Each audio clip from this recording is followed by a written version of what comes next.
tud'ifu fil ard wa naj'alahum a'immatan wa naj'alahumul warisin. Dan kami hendak memberikan anugerah kepada orang-orang yang tertindas dan terjajah di muka bumi. Wa naj'alahum a'immatan, dan kami hendak menjadikan mereka sebagai pemimpin-pemimpin. Wa naj'alahumul warisin, dan kami hendak menjadikan mereka orang-orang yang mewarisi bumi. Maka sungguh tepat kalau dalam pembukaan Undang-Undang Dasar 1945 pada alinea ketiga di sana ditegaskan, atas berkat rahmat Allah yang Maha Kuasa dan dengan didorong oleh keinginan luhur supaya berkehidupan kebangsaan yang bebas, maka rakyat Indonesia menyatakan dengan ini kemerdekaannya. Kalimat atas berkat rahmat Allah yang Maha Kuasa artinya bahwa pendiri republik ini sadar betul kalau kemerdekaan yang telah diraih oleh bangsa Indonesia bukan hanya semata-mata jerih payah dan perlawanan para syuhada, para pendahulu kita, tetapi lebih dari itu adalah ikut campurnya Allah Subhanahu wa Ta'ala, rahmat dan anugerah Allah yang tidak bisa dipisahkan dari perjuangan apapun. Oleh karena itu, sebagai bangsa yang baik adalah bangsa yang menghargai jerih payah pengorbanan para pahlawan bangsanya.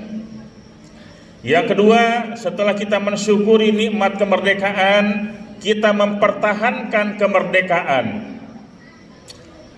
Ada sebuah pertanyaan, apakah pihak asing masih berani menjajah Indonesia karena Indonesia sudah demikian kuat menyatunya ulama dengan umaro, TNI, Polri dan rakyat sudah demikian kuat.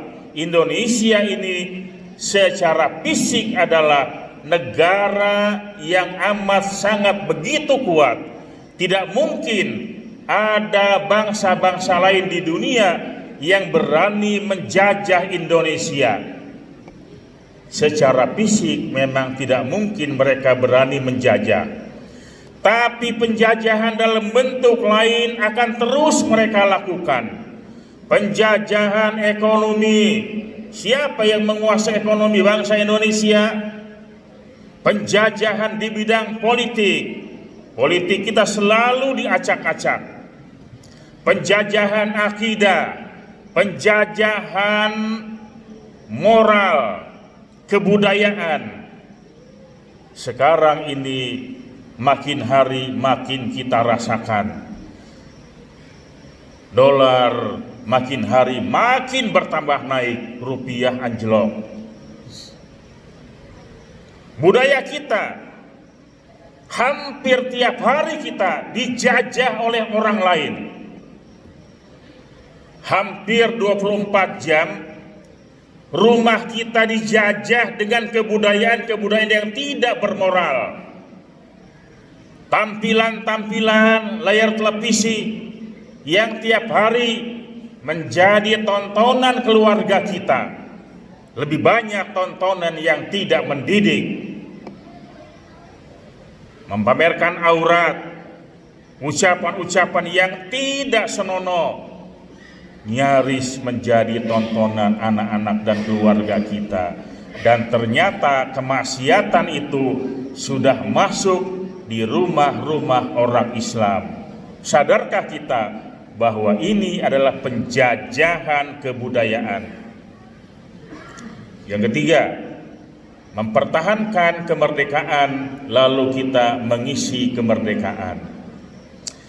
Kita yang lahir setelah tahun 45, yang tidak pernah angkat senjata, tidak pernah mengusir penjajah, sementara kita baru menikmati hasil pengorbanan para pahlawan kusuma bangsa.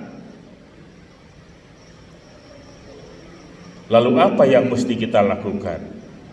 Mengisi kemerdekaan dengan amaliyah dan karya nyata.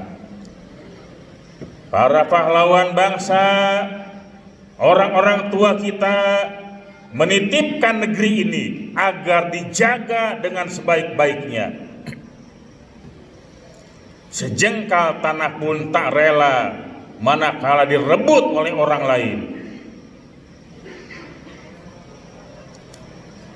Para ulama berjuang untuk negara ini, para santri, karena mereka punya keyakinan.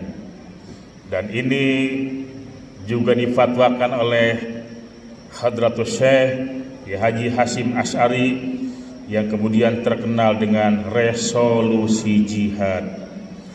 Perang sabil dalam mengusir penjajah.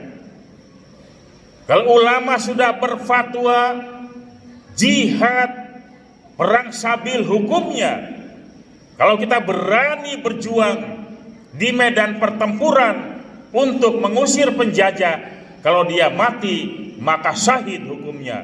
Inilah yang membuat kemudian semangat para santri. Resolusi jihad yang dikumandangkan oleh Hadratus Syekh Hasyim Asy'ari ditangkap oleh para santri. Seluruh santri ikut berjuang mengusir penjajah. Lalu ditangkap oleh Bung Tomo, memimpin di depan dengan teriakan Allahu Akbar yang sanggup mengusir penjajah. Makanya ulama, santri, dan tentara ini adalah aset bangsa yang mereka gugur di medan pertempuran, mengorbankan harta, darah, dan nyawa. Maka kitalah yang menjaga negeri ini, dan terus kita merawat negeri ini dengan amaliyah-amaliyah dan karya nyata. Kita tidak ingin anak cucu kita nanti dijajah oleh orang asing. Orang tua kita dulu berani mengorbankan harta, darah, dan nyawa. Supaya apa? Supaya anak cucunya itu menjadi bangsa yang merdeka. Setelah anak cucunya menjadi bangsa yang merdeka, apakah rela kita sekarang ini membiarkan kalau nanti anak keturunan kita itu dijajah lagi oleh bangsa lain?